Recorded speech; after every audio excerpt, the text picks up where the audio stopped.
Hello kids, story time. We are now going to read from one of my childhood favourites, the Holy Quran. Let's delve in.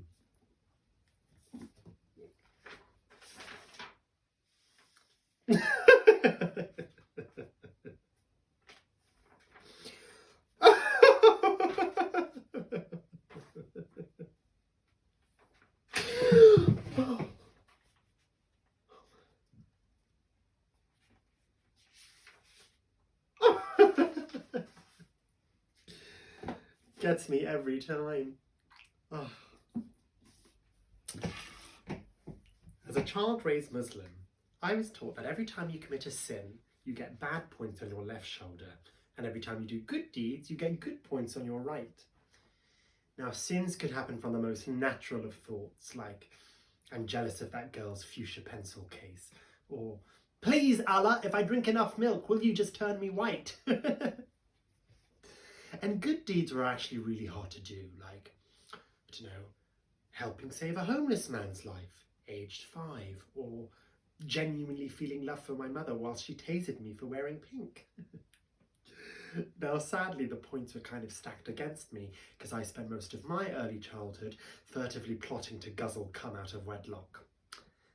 Now, we were taught that if we had more sins on our left shoulder than good deeds on our right, by the time that we died, we were doomed to flames, being tortured, being bound in rope, and being flayed for eternity. Now that is just every Saturday night at the Leather Club in Vauxhall.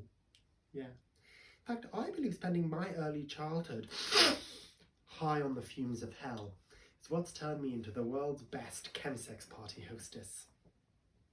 Thank you, Allah. Thank you, Islam. Thank you, Wembley. But think about it, kids. Mosques, chemsex parties, groups of men punishing themselves in a room secluded with no women.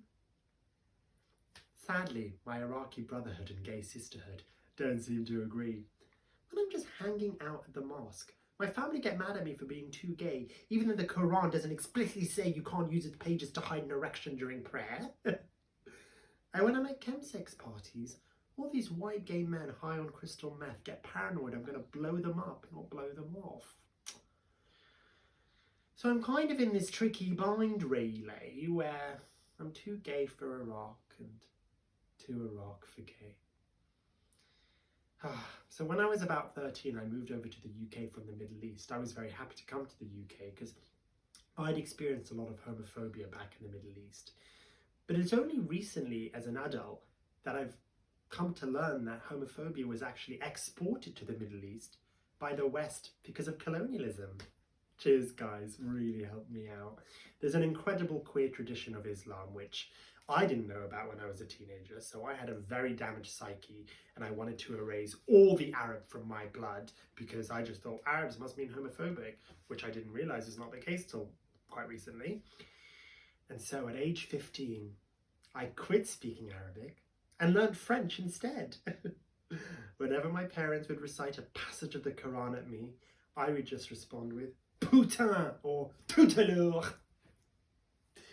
Realising that my queer identity and my Islamic heritage not gonna mash, makade, I decided to come out to my parents. No, not as gay, I didn't have a death wish, but as white. Iconic. I visited a speech therapist, all to erase the Arab grit and whisper from my voice, and to replace it with thudding consonants and plummy vowel sounds, matey.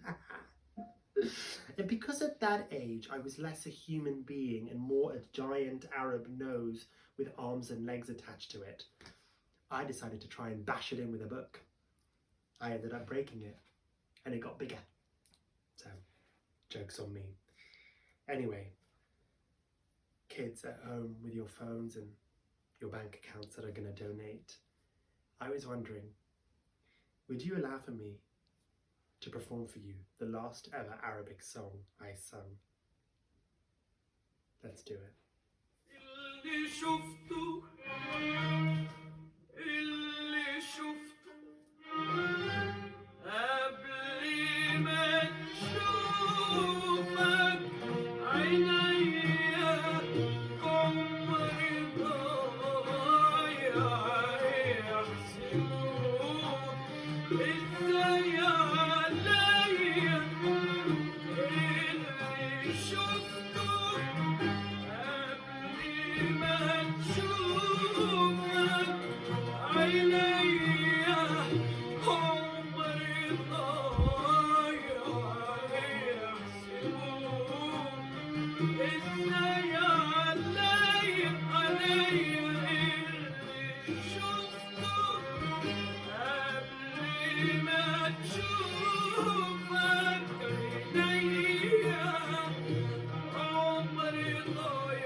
Road sign in Iraq.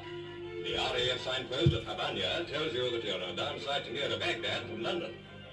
This hotspot, bordering the floodwaters of the Euphrates River, was the scene of the treacherous attack made by Rashid Ali and his rebels against the aerodrome. Supported by German aircraft, an attempt was made to release the floodwaters by blowing up the dike and so swamp the flat alluvial plains.